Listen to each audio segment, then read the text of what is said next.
Sir वैसे तो it's too early to ask, but I want to ask कि अगर पाकिस्तान इंडिया के खिलाफ मैच खेलता है 15 फरवरी को, तो पाकिस्तान के कितने चांसेस हैं जीतने के? देखिए, इंडिया की जो टीम है इस वक्त ऑन पेपर वो पाकिस्तान से बेहतर भी है और बैलेंस भी है। बट अगेन पाकिस्तान इंडिया की मैच की जब बात आती है तो हमारी ख्वाहिशात वो पाकिस्तान के साथ भी हैं, और साथ साथ जो ये मैच एक टोटली डिफरेंट सिनेरियो क्रिएट करता है। तो जो टीम उस दिन अच्छा परफॉर्म करती है वही जीतती है, जो अपने नर्व पे बेहतर काबू करती है। लेकिन ट्रू। अगर आप देखें रिसेंट पास्ट की परफॉर्मेंसेज इंडिया की और अगेंस्ट पाकिस्तान भी इवन, तो वो उनका पलड़ा भारी है। सही। तो सर अब बाबर आजम साहब का भी जो नाम आया है, वो उनकी सिलेक्शन हुई है। How do you see this कि बाबर आजम ने जो एक नाकाम बिग बैश सीजन दिया, उसके बावजूद उनकी सिलेक्शन हो जाना, किस तरह से देखते हैं इसको आप? देखिए, मैं ये समझता हूँ लीग्स की परफॉर्मेंस और डिफरेंट कंडीशन में थी एक तो, और दूसरा अगेन एशियन बैट्समैन जब भी ऑस्ट्रेलियन सॉइल पे खेलता है तो एट टाइम्स अगर उससे नहीं परफॉर्म होता तो बड़ा मुश्किल हो जाता है उसके लिए कम बैक करना। तो स्टिल आई फील कि couple of good innings there, और उसके अलावा अगर उसके पाकिस्तान से जब कम बैक हुआ तो उसकी परफॉर्मेंसेज इतनी बुरी नहीं रही। But again as a if I feel as a Babar Azam उसकी परफॉर्मेंस से बेहतर होनी चाहिए, और वर्ल्ड कप जैसे बड़े इवेंट में उसकी उसकी टीम को ज़रूरत भी होगी।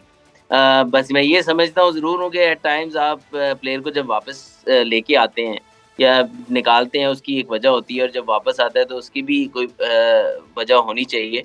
तो आई थिंक कि जो जब ये वापस आए तो इनका एक एंकर रोल का जो कोच ने भी कहा और सिलेक्टर्स ने भी कहा कि ये एंकर करेंगे, जेल करेंगे बैटिंग लाइनअप को, कि हमारे पास इनफ स्ट्रोक मेकर्स हैं, तो वो बाबर रोल बड़ा अच्छा प्ले कर सकते हैं।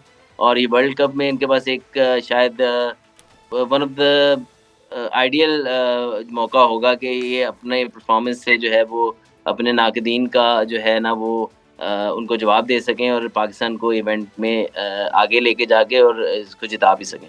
बताइएगा कि सलमान अली आगा पर तनकीद होती है कि वो T20 के प्लेयर नहीं है, इस पर आप क्या कहेंगे?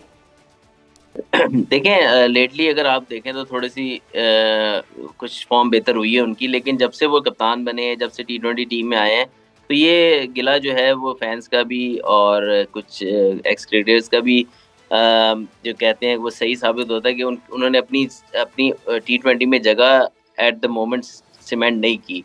लास्ट इनिंग जो वो खेले हैं वो तो आउटस्टैंडिंग थी, बट अगर देखें तो बड़े इनकंसिस्टेंट परफॉर्मेंस रही है बहुत ज़्यादा।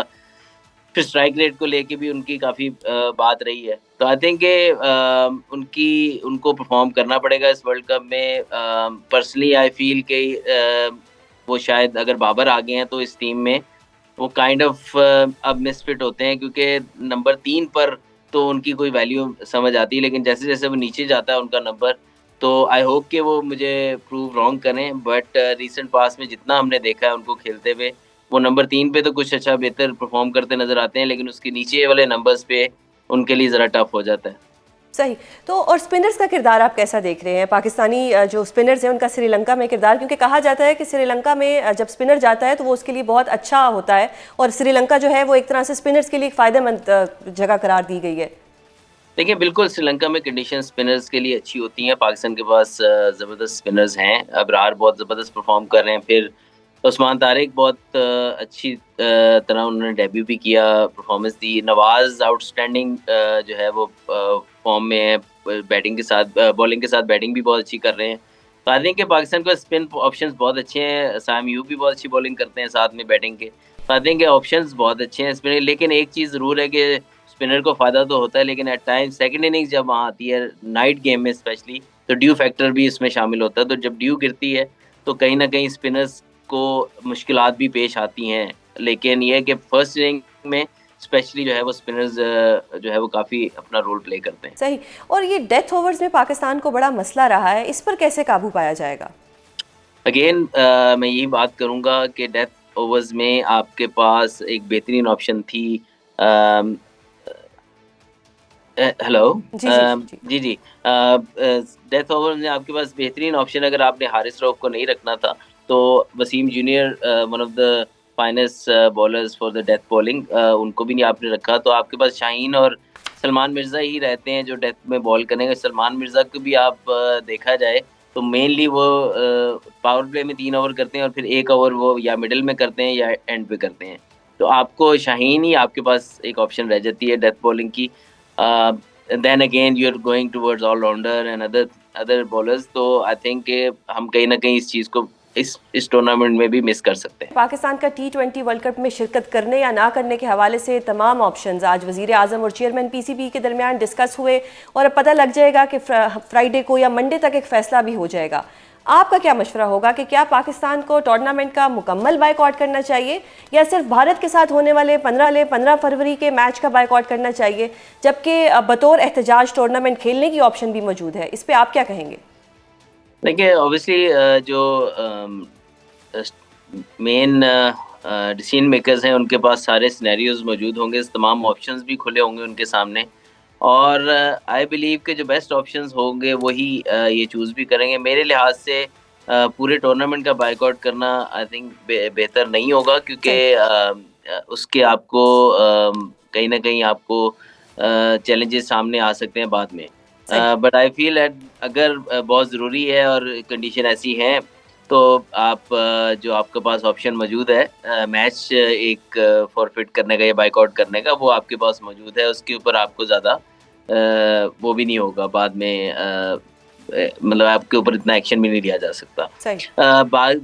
बाकी जो बात रहेगी आपके स्टांस की कि जो बांग्लादेश के साथ ICC का जो रहा है वो बिल्कुल, अगर आप देखें रिसेंट पास्ट हिस्ट्री जो है वो उसमें कहीं ना कहीं इंडिया को फेवर किया गया है, बहुत सारी जगहों पे किया गया है, और इस डिसीजन में भी ये चीज़ नज़र आ रही है।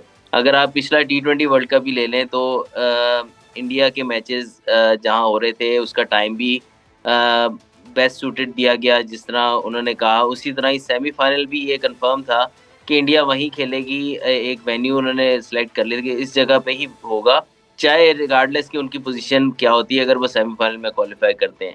फिर चैंपियंस ट्रॉफी होती है, वो एक ही ग्राउंड पे अपने सारे मैचेस ले लेते हैं।